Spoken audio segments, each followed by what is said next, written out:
주님의 은혜와 축복이 우리 삶 가운데서 늘 넘쳐나기를 기도합니다.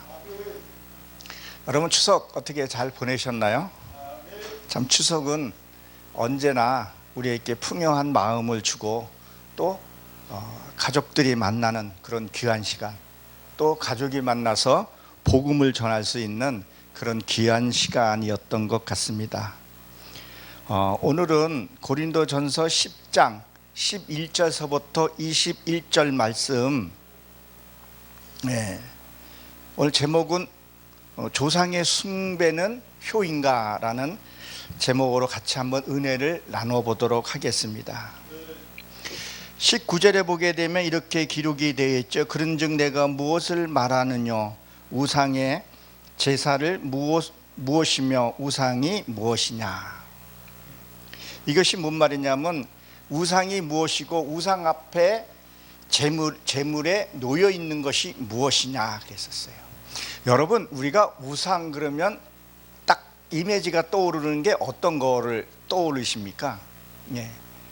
저 절에나 또 제사 지낼 때 그 제사라고만, 그 우상의 그 뜻은 형상을 가리켜서 얘기를 하고 거기에 보면 새겨진 조각이라는 뜻을 갖고 있어요. 우리가 이 성경에 누누이 적어 말씀드린 이 성경의 기록을 우리가 잘 이해를 하고 그것이 내 안에 끌어와서 나를 볼 수 있어야지만이 그 말씀이 정말 우리의 변화를 일으킨다는 거예요. 그러면 그것을 무엇을 얘기를 하냐면 이 목상이 있고 주상이 있어요. 그 목상은 뭐예요? 나무를 깎아서 만든 거죠. 그러면 뭐예요? 우리가 나이가 50이 되고 60이 되면 그 얼굴에서 나타난 상이 있어요. 그래서 뭐라 해요? 저는 뭐 화상? 그렇게 좀 악한 말을 하죠. 깎아서 만든 거예요. 내가 내 삶을 깎아서, 어떤 사람은 나이가 들고 보면 인품이 드러나는 사람이 있어요. 은은하게. 저희 아파트에서 이렇게 보게 되면 참 연세가 있으신데 시력이 많이 약해졌어요. 최후 엘리베이터 타고 하시는데 뭔가 이렇게 풍기는 게 있어요. 근데 어떤 분은 옷은 화려하게 입었는데도 얼굴에 이렇게 늘 인상이 굳혀져 있는 게, 그것이 뭐예요? 상이 됐다는 거예요. 내 삶을 통해서. 그럼 주상은 뭐예요? 주상은 부어서 만든 거거든요. 흘러온 것들을 녹여서 만든 그런 상들이 있어요. 그래서 흘러온 것들, 그런 것들을 가리켜서 있는데 그것이 내가 내 삶에서 나타난 그 상이라는 거예요. 우리 그 앞에서 죄사를 드려서는 안 된다는 거죠. 자꾸 새겨지는 거죠. 그래서 이 제물은 희생을 얘기를 하는데, 내가 어느 앞에서 희생을 드리고 어디 앞에서 내가 절을 해야 하냐는 거예요. 그래서 이게 무엇이냐 그랬더니 이게 오래된 것을 가리켜요. 오래됐다는 거예요. 참 고치기가 쉽지 않죠. 그 여기에 보게 되면 20절에 보게 되면 무릇 이렇게 됐는데 어떤 그런 것을 얘기를 하는데, 이게 이방에게 절하는 거 이렇게 돼 있죠. 이방. 자, 이방의 귀신에게 절한다는 거예요. 그래서 이방하면 우리가 다른 것을 얘기를 할 수 있는데, 그리고 뭐요? 이게 그리고 교제라는 걸 또 갖고 있죠. 이 교제는 뭐예요? 이 악한 영에게 교제하는 거예요. 동료 이런 뜻을 갖고 있거든요. 친구, 그리고 배우자, 세속적인 것을 뭐예요? 그런 거하고 우리가 뭐예요? 교제하는 것을 보고 그것을 금하라 이렇게 되어 있어요. 참 요새는 시대가 좀 많이 바뀌었습니다. 아까 우리 강예수도 목사님께서도 말씀을 잠깐 하셨는데, 요새는 유튜브 시대고 전도하는 것도 좀 많이 바뀌어 있습니다. 그 시대에 맞춰서. 제가 여기서도 한 몇 번 말씀을 드렸던 것 같은데, 우리가 시대를 좀 이렇게 좀 알아야 되죠. 7대 시대. 처음에는 무슨 시대라 그래요? 아담의 시대죠. 두 번째 시대는요, 노아의 방주 시대였었어요. 노아의 방주 안에 들어가야 살았던 시대가 있었고, 그 다음에 세 번째는 아브라함의 시대. 아브라함의 시대는 뭐였었어요? 할례의 시대였었어요. 할례를 받지 않으면 안 됐었죠. 그 다음에 네 번째 시대는 뭐 율법 시대, 그 율법을 지켜야 했던 그런 시대가 있었고, 그 다음에 다섯 번째 시대는 무슨 시대였었어요? 선지자 시대였었어요. 이것은 뭐요? 회개하라, 돌아오라는 그런 시대였었고, 그 다음에 여섯 번째는 예수님이 오셔서 믿어야 했던 그런 시대가 있었습니다. 그러면 일곱 번째, 지금 창세기에 보게 되면 일곱으로 시작해서 일곱으로, 요한계시록 일곱으로 끝나죠. 일곱에는 성령이 내 안에 오신 것을 얘기를 합니다. 하나님의 능력을 가리켜서 얘기를 한다는 거예요. 그러면요, 우리가 무조건 믿어 그런 시대가 아니라는 거예요. 요즘 사람들, 성도들이고 믿지 않는 자들도 얼마나 많이 배우고 지식이 향상됐습니까? 어떤 성경에서도 이게 논리와 그런 것들이 그들에게도 합리적인 말을 좀 할 필요가 있다, 이런 생각을 가져보고 그렇게 접근해야 복음도 들어간다고 봅니다. 그러면 얼마 전에 제가 추석을 보내려고 시골을 갔는데 그 이웃의 사람들이 그런 얘기를 해요. 예수쟁이들은 제사도 안 지고 조상도 모르는 쌍것이라고. 그래서 예수쟁이를 싫어한다, 이렇게 말을 하더라고요. 그러면 우리가 거기에 대해서 답변을 해줘야 되는데 어떻게 답변을 해줘야 되냐는 거예요. 이 제사의 기록은요, 공자 시대 그 전에, 이 공자 시대가 언제예요? 노나라 시대였었죠. 그때 기원전 1600년 전이에요. 기원전은 뭐예요? 주전주, 예수님 그 전후로 얘기를 하죠. 그 중국의 하나라 때와 상나라 때에 그때 이 제사에 대한 기록이 있습니다.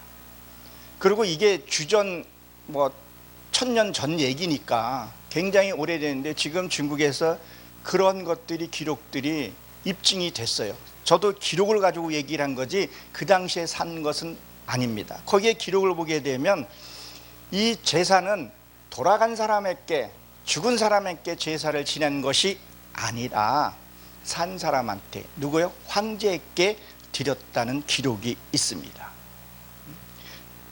그것은 왜요? 내 이 부모가 또 자신이 우월하다는 것을 나타내기 위해서. 그리고 지금으로 말하게 되면 뭐라고 말해야 되나? 문종이라 그래야 되나요? 문종들 앞에서 뭐예요?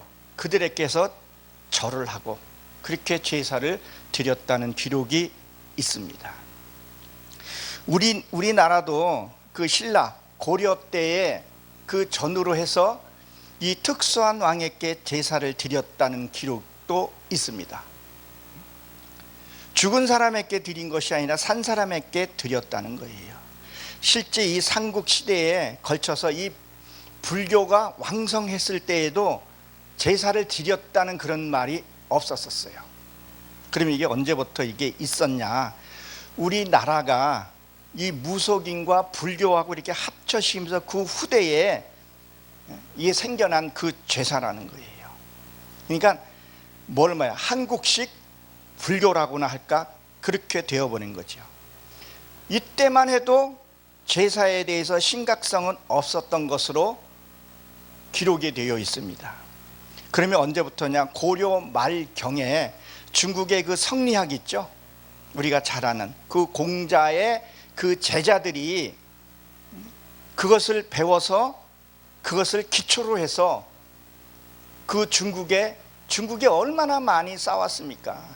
중국이 자기네끼리 진나라, 하나라 그 3대 해가지고 얼마나 많이 싸우고 몇십만 명씩 죽어 자빠졌잖아요. 그 삼국시대 그런 걸 이렇게 보게 되면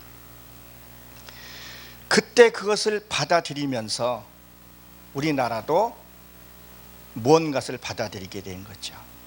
그러니까 왕이 제사를, 그러니까 살아있는 사람의 제사를 드리면서 어떤 일이 벌어졌냐면 그 사람이, 왕이 죽게 된 거예요.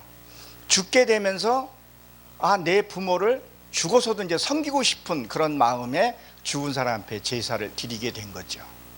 그러다가 중간층에 있는 누구예요? 정치인들, 그들이 그것을 자기네들도 드리고 몰래 그들은 어떤 그 정권에 맞서지는 못하니까 어디요? 자기 집에서 자기 부모를 제사를 드렸고, 그 다음에 부모가 죽고 난 다음에 제사를 몰래 드리기 시작했던 거예요. 그러다가 13세기 경에 고려 말 정몽 시대 때, 그때 이제 이게 변화가 일어납니다. 이 정몽이라는 사람이 어렸을 때 몽룡이라는 이름을 갖고 있었어요. 왜? 그 부모가, 그 용이 배나무 위에서 칼을 들고 검을 보고 나서 몽란이라는 이름을 했고, 그 다음에 성인이 되면서 몽룡으로 또 이름이 한번 또 바뀌게 되죠. 근데 이때 외침이 되게 많았었고, 그때 전쟁이 많이 일어났을 때였어요. 그리고 나라에서도 분탕이 많이 일어났던 그런 시대였었어요. 그러다 보니까 어떤 일이 벌어졌냐면, 백성을 좀 잠잠하게 해야 하겠는데 방법이 없는 거예요. 그러던 차 어떤 신하가 얘기를 하고, 이 백성들에게도 공식적으로 제사를 드려야 해야 한다. 그렇지 않으면 정권이 무너진다는, 그 왕들이, 그러니까 구테타, 그 반란 일으키는 것을 굉장히 무서워했던 그런 시대였었어요. 그 왕권을 쥐기 위해서 그 다른 세력들이라는 굉장히 두려워했던 것들이 있었어요. 이것을 잠잠하게 할 수 있는 것은 그 평민에게도 제사를 허용합시다. 어차피 아는 사람은 다 드리고 있으니까 그때부터 허용이 되고 드렸다는 거죠. 이 제사는 결론적으로 말하게 되면 한국 것이 아니라는 거예요. 어디예요? 중국의 풍습이었다는 거예요. 이 부모는 언제요? 살아있을 때 효도를 해야 한다는 거예요. 죽은 사람한테 하는 것이 아니라는 거예요. 마치 효가 죽은 사람에게 잘 해야 된다고 우리 한국에서는 그렇게 인식이 되어 있는데, 그 뭐라 그래야 될까? 살아있을 때는 부모에게 그냥 그렇게 대하고, 심지어는 참 악하게도, 악하다 그래야 되나? 그렇게 등하시하고 있다가 죽고 난 다음에 뭐 하려고요? 복 받으려고. 제가 아는 제 측근에도 그런 분이 있어요. 죽고 나니까 제사를 다 가져가. 그래서 왜 그러냐 했더니 조상이 주는 복이 있다고 얘기를 하더라고요. 참 안타깝죠. 이것은 성경에서도 그랬죠. 귀신에게 한다고 얘기를 했습니다. 이 명절, 추석은 또 우리는 어떻게 생각을 해야 할까요? 추석은 참 좋은 추석입니다. 이 추석은 한자로 보게 되면, 추자는 늦을 추자, 추석은 가을 추, 그리고 석자는 저녁 추, 그래서 늦은 가을이라는 그런 것도 갖고 있고, 또 다른 곳에서는 이 쪼출추, 갈릴추 그래가지고 죽은 자의 그 섬기는 그런 뜻도 같이 갖고 있어요. 그럼 이 추석이 언제쯤 이게 또 생겨났는가에 대해서 이따가 한번 설명을 한번 드리도록 하고요. 이 추석은 형제들이 이렇게 모이죠. 믿던 믿지 않는 사람들도 모여서 모여요. 그 풍습은 되게 좋다고 생각해요.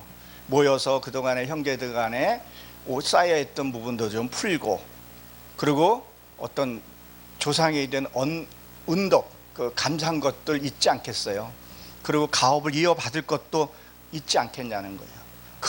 그러한 좋은 것이 있는데 왜 제사에 목매여 있냐는 거예요. 그래서 예수를 안 믿는 사람들이 예수를 믿게 되면 가장 두려운 것들이 제사를 못 지낸다는 그런 압박감들이 있더라고요. 그러니까 천주교에서 복음을 전할 때 그들의 토속 신앙도 다 받아들인 거 아니에요. 제사 이런 거 다 받아들이는 거 아니에요. 저도 하나님을 알지 못했을 때 천주교 가고 싶었었어요. 천주교는 술 먹어도 되지, 바람 이렇게 불고 고해성사하면 또 해결이 되지, 그리고 얼마나 화려해요 그들이요. 근데 그것이 잘못된 것을 우리가 알아야 합니다. 그럼 이 추석에는 우리가 뭘 해야 되냐는 거예요. 특별한 날이고 복음을 전할 수 있는 그런 기회로 우리가 삼아야 한다는 거예요. 이 추석은 신라 다베 왕, 다베 시대 때 그 유리 왕이라는 사람이 이것이 시작이 됐다는 그런 기록도 있습니다. 그러니까 여성들이 그 길쌈을 매면서 이게 패를 이렇게 나눴다고 합니다. 이제 길쌈 아시죠? 이렇게 뭐 틀로 옷 짜는. 그래서 진 사람이 이긴 사람을 섬기는데 송편과 술과 그렇게 풍요롭게 그런 것을 했다는 기록이 있습니다. 그런 참 좋은 풍습들을 이것들이 제사로 이렇게 둔갑을 해버린 거에 대해서, 그래서 그들은 지금도 알지 못하니까 왜 제사를 안 지냈냐고 그렇게 얘기를 하는 거 보면 우리 크리스찬들은 그걸 알고 있어야 된다는 얘기예요. 이 추석이 언제 어떻게 시작이 되었는지를 우리가 알아야 합니다. 예수님을 알고 있는 우리는 왜 제사를 안 드리는지, 오늘 고린도 이 전서 13장에 대해서 10절의 말씀에서 기록을 하고 있는 것을 우리가 알아야 합니다. 믿는 우리는 확실하게 알고 그들에게 차근차근 어떤 복음이 한 번에 들어가지는 않잖아요. 관계를 쌓고 그 다음에 이렇게 이 제사라는 것은 이렇게 시작이 돼서 이렇게 됐으니까 그것은 잘못된 거라고 인식을 시켜줘야 된다는 거예요. 우리가 진정한 효도는 무엇이냐는 거예요. 살아 생전에 있을 때 전화를 한번 하더라도 따뜻하게. 요새는 시대가 그러니까 핵가족 시대예요. 이번에도 가서 보니 저희 어머니도 노모이신데 많은 분들이 노모이시고 거리에 사람이 없어요. 애기 울음소리는 뭐 마땅히 없고, 외지 사람들이 있어도 그냥 뭐 서로 이렇게 하도 알지 못하니까 인사도 못하고, 그런 시대에, 이런 시대에 전화라도 따뜻하게 하고 꼭 공감할 수 있는 그런 진짜 효도는 무엇이라 그럴까요? 만약에 내가 먼저 믿었어, 예수님을 영접했어, 그러면 뭐예요? 예수를 믿게 해주는 것이 진정한 저는 효도라고 봅니다. 제가 저희 장모님이죠. 저희 아내가 복음을 전하기 위해서 뭐를 했냐면 늘 아침 저녁으로 전화를 해요. 전화를 하면서 무엇을 하냐면 그 장모님의 자기 친정 어머니의 얘기를 다 들어주고, 그리고 이게 좀 들어줘야 되는 그 은사가 좀 있어야 되거든요. 상담은 들어주는 거잖아요. 이게 뭘 말하냐면 거기에 있는 악한 거라나 그들에 들어있는 것들이 다 나와야지만이, 거기에 그릭이 비워져야지만이 복음이 들어가다는 거예요. 그렇게 하고 날마다 웃고 깔깔대고 올 때는 시끄럽더라고요. 근데 그게 싫지는 않았었어요. 그리고 끝날 때 엄마 하나님 믿어야 돼. 그렇게 어떤 뭐 세상 말로 하면 세뇌라 그래야 되나? 꼭 중간에 하나님, 예수님 이거를 넣기 시작을 한 거예요. 그 차에 또 주변에 있는 거기 남평교회라고 있어요. 그 목사님이 기도로 쌓은 것들이 있더라고요. 때가 되니까 교회를 나가게 되고, 그리고 저가 시간이 되어서 처갓집 가서 장모님에게 세례를 내가 주었었어요. 그 세례를 주는데 장모님이 세례를 못 받는 거예요. 그래서 얼마나 힘들게 세례를 했는지를 몰라요. 손녀도 와서 왜 할머니 아멘 하는데 못하냐고. 어떻게 다 끝나고 나서 장모님이 이런 말씀 하더라고요. 야, 내가 이 배꼽에서는 아멘 소리 하고 싶은데 여기서 안 나와야 아주 죽겠어. 여기서 안 나왔어. 근데 지금 얼마나 아멘을 잘하는지 몰라요. 그 어두운 영들을 이렇게 잡고 있었던 거예요. 거기에서 자유가 되고 나니까 헌금도 잘하시고, 옛날엔 그 왜 딸들 그 남녀 그 사상이 좀 강했잖아요. 저 장모님도 그랬고, 그 이후로는 딸 대하는 것도 다르고, 아들 키워봐야 다 소용없다 그러더라고요. 저도 어머니한테 너무 죄송하게 못하고는 있지만 그도 딸하고 교감하면서 꼬깃꼬깃 챙겨주고 보니 그전에는 그게 없었거든요. 저도 장모님한테 되게 서운한 게 많았었거든요, 예수 믿기 전에는. 근데 그런 것들이 하나님 은혜로 풀려주고 나니까 감사하고, 그리고 장모님이 구원받았다는 확증을 여러 군데서 하나님이 보여주시는 거예요. 지금 요양원에 가 계신데 제가 얼마 전에 3개월 전인가 참 더 됐네요, 갔더니 저를 딱 보자마자 할렐루야, 그 소리를 먼저 하시는 거예요. 근데 우리 아내도 못 들었대. 나는 또릿하게 들었는데, 물론 아내하고 거리는 있었지만 저를 사이로 보지 않았던 것 같아요. 아, 이것이 효도이구나. 그 효도는 하나님의 뜻이잖아요. 하나님을 너희 부모를 어떻게 하라 그랬었어요? 약속의 첫 계명도 너희 부모를 섬기라 그랬다고요. 그것이 곧 하나님의, 그러니까 부모는 또 하나님 같은 그런 삶을 살아야 된다는 거예요. 정말 우리가 알다시피 자녀가 아프고 고통받으면 너무 가슴이 저리잖아요. 하나님도 우리가 잘못되고 그러면요, 하나님도 그렇게 힘들어한다는 것 우리가 알아야 합니다. 그러니까 살아 계실 때에 말이라도 따뜻하게 해야 된다는 거예요. 그렇지 않으면 안 되는 거죠. 제사는 화려하게 하고 그것이 무슨 소용이 있냐는 거예요. 근데 귀신의 역사는 있어요. 그거 잘생기면 또 이렇게 복 주고 뭘 해요. 그리고 나중에 다 뜯어가는 것도 우리가 알잖아요. 근데 요즘엔 또 시대가 또 많이 바뀌어서, 엊그저께 다이소를 한번 갔더니 이렇게 제사상, 이렇게 간이 제사상 플라스틱으로 만들어 놨더라고요. 근데 주변에서 이렇게 본 사람은, 믿지 않는 사람들, 무신론자들이 보게 되면 제사를 안 지낸다 그러더라고요. 그게 소용없다는 것들을 이들이 이제 알기 시작해서 안 드리고 자기 먹고 싶은 거 간편식으로 한다 그러더라고요. 힘들어서 그런 것도지만 그것이 무의미하다는 것. 근데 묘한 게 뭐냐면요, 시대가 지금 첨단 시대를 살아가고 있는데 무속이나 이 점이나 이런 것들은 사라지잖아요. 하나님이 살아계시고 이 어두운 영도 살아있는 것을 우리가 알고 있다는 거예요.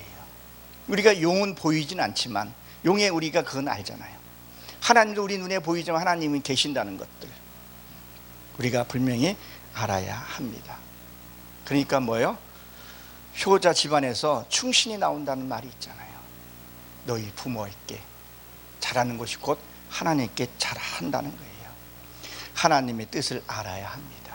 제사 잘 지낸다고 해서 하나님이 기뻐하시는 것은 아니라는 거예요. 우리나라는 1930년에 6월 15일인가요? 그때 그 구세군 그 가정의학 거기에서 가정단위에서 어머니 주일이라고 선포가 됐었죠. 최초에 그 어머니의 날로 정해졌어요. 이것이 무엇을 상징하는지 한번 잘 생각해 보세요. 엊그저께 뉴스를 보니까 그 절에서 여성에 대해서 거기 출입하는 것을 금하게 하고, 지금도 법이 바뀌지 않았다 그러더라고요. 그러니 그 당시에 여성에 대해서 차별이 되게 심했었어요. 근데 어때요? 기독교에서 그것을 인정을 해주고 높여줬다. 여성 인권을 높여줬다는 것을 우리가 알아야 합니다. 그리고 나서 1965년 5월 8일 날 어머니를 국회에서 확증을 하게 됐고, 74년에는 어버이날로 대칭하게 됩니다. 이게 또 그러다가 또 한 번 또 바뀌죠. 이게 어버이날로, 이게 그러니까 어버이날로 이렇게 바뀌죠. 이 남자들이 또 셈이 많아가지고 부성애보다 모성애가 훨씬 강하더라고요. 질투해서 어버이날로 바꾸기도 했습니다. 사랑하는 성도 여러분, 이 방송을 성취하시는 여러분, 우리나라는 기독교 국가임을 우리가 알아야 할 것입니다. 재현 국회 제1회 때 1948년 5월 31일 날 당시 이승만 대통령이 이 회의를 개최했던 그 당시 그때 의인이 50명이었는데 48명이 기독교인이라는 거 알고 계시죠? 그 위에 미군의 어떤 그 장군이 한 분이 계셨어요. 그 장군이 선교사를 모아서 그렇게 시작이 됐던 나라예요. 그리고 이용호 목사님은 뭐예요? 그때 대표 연설을 하면서 기도로 우리나라가 시작했던 나라입니다. 이런 나라, 하나님이 우리에게 특별히 주신 그런 나라라는 거죠. 부모님에게, 돌아가신 부모님에게 한 것이 아니라는 거예요. 그리고 우리 카네이션도 우리가 좀 한번 살펴볼 필요가 있는데, 이 부모님에게 돌아가신 그 하신 게 아니라 그 돌아가신 그 부모를 내 마음에 담아놓기 위해서 거기다가 뭐예요? 흰 카네이션을 우리 가슴에 품고 있었다는 거예요. 그것이 어버이날 기원이 1908년에 어디였었죠? 미국의 버지니아, 필라델피아에서 그 감리교회 그 사모님 자비스 그 사모님을 통해서 이게 부흥이 일어나서 오늘날 어버이 그 부모를 잘 모셔야 된다는 거 우리가 너무도 잘 알고 있습니다. 그럼 뭐예요? 이 귀신에게 교제한다는 것은 무엇을 얘기를 해요? 이 귀신도 능력이 나타납니다. 귀신도 능력 나타나지 않는 거 아니에요. 거기에 우리가 순종하면 안 된다는 거예요. 그들에게 뭐예요? 꼬임에 빠져서는 안 된다는 거예요. 그러면 우리가 지난번에 제가 말씀을 한번 전한 적이 있었죠. 아모스에서 암몬 자손이 뭐예요? 동포면서 그들에게 악한 꾀임에 빠져서 그것을 하나님이 불을 내려 주신다 그랬었죠. 그러면 내 안에 있는 우리가 그 귀신의 정체들을 내가 자꾸 불러들이는 그런 과정들 한번 살펴봐야 됩니다. 귀신의 역사가 어떻게 하고 사탄이 어떻게 해야 되는지 간단한 것이 아니라는 것을, 무속인들이 개종하면서 하루아침에 개종이 딱 바뀌는 것이 아니잖아요. 얼마나 그들과 또 싸워야 하는 것들을 우리가 알아야 한다는 거예요. 이것을 우리가 깨달지 못하고 이것을 우리가 알아채지 못하면 변하지가 않는 거예요. 그러니까 우리가 간혹 가다가 예수 믿는 크리스찬들이 방송에 좀 오르락내리락 할 때가 있죠. 야고보서 4장 17절에 보게 되면 뭐라고 기록이 되어 있어요? 선한 일을 해야 되는 것을 알면서도 실천하지 아니하면 그것이 죄다 그랬었어요. 아릅니다. 내 이웃을 사랑하라, 무엇을 어떻게 하라 알면서 행하지 않는 것은 죄라 그랬어요. 죄가 더 큽니다. 여기 알고다라는 말이요, 이게 이해하다, 인식하다, 발견하다, 알면서도 안 해요. 왜? 하나님의 말씀대로 우리가 살게 되면 손해볼 것이 너무 많아요. 여러분들이 잘 아는 모모 목사님도 진짜 하나님의 뜻이라고 행했는데 그 목사님도 결국 피해를 많이 봤다 그러더라고요. 우리가 주님의 뜻에 의해서 살게 되면 본의 아니게 피해도 볼 수 있어요. 근데 그것을 하나님이 다 갚아주신다 그랬잖아요. 그것은 우리에게 평화로부터 시작된다는 것을 기억하시기 바랍니다. 여러분, 속지 마십시오. 이것이 속지 말라는 것이 되게 많이 나옵니다. 야고보서 1장 16절에 보면 내 사랑하는 자들아 속지 말라 그랬었어요. 결론적으로 말씀을 드리면 무엇일까요? 지금 저 안 믿는 자들이 저렇게 풍요롭고 행복하게 사는 것은 뭐예요? 믿는 우리의 선조들, 또 믿는 선지자들의 무릎과 기도가 있었기 때문에 이 나라에 복을 주었던 거예요. 우리나라가 뭐가 있어요? 아무것도 없습니다. 하나님의 특별한 사랑이에요. 그들이 알던 모르던 하나님의 그 사랑으로 이 나라가 물질에 모든 것을 누리고 사는 거예요. 물론 간혹 가다가 우리 크리스찬들이 잘못된 부분들도 있습니다. 아니, 저도 하다 보게 되면 의도적으로도 잘못된 부분들이 있고, 또 하다 보니까 무의식적으로 잘못된 부분들도 있습니다. 그래도 나라와 민족을 위해서 기도하는 사람들이 있기에 우리는 이것을 거부할 수도 없고 거부해서도 안 된다는 것을 기억하시기 바랍니다. 그럼 뭐야? 우상에게 절한다는 것은, 우상에게 교제한다는 것은 내 안에서 자꾸 분쟁과 분탱과 혈기내고 근심하고 염려하는 것들이 뭐예요? 이것들이 우상에게 절을 하는 거라는 거예요. 아직도 세상에서 조상에게 절을 하고 한다는 것에 대해서 거기에서 뭔가 나온다면 빨리 나오시고, 또 왜 제사가 어떻게 시작이 되었는지 복음을 전할 그런 어떤 장송들, 저도 장손이었거든요. 장송들에게 제사를 안 드리는 이유가 왜 안 드리는지 공부하고 하나씩 하나씩 짚어주면서 헛되라는 것을 얘기를 해줘야 됩니다. 그래서 우리 고력 친척들이 주님 앞에서 같이 예배드리면서 우리 열린 이 세계로 선교 방송에서도 그들과 같이 찬양할 수 있는 그날이 속히 오기를 기도하고 축원합니다. 기도하고 마치도록 하겠습니다. 하나님, 저희들 사랑해 주시고 축복해 주심을 감사합니다. 왜 저들이 제사를 드려야 하는지 알지 못하고 숭배하고 있사오니 그들을 하나님 불쌍히 여겨 인도하여 주옵소서. 우리의 삶의 주인이 되어 주시고 우리의 삶에 이끌어 주시는 예수 그리스도의 이름으로 감사하며 기도드렸사옵나이다. 아멘.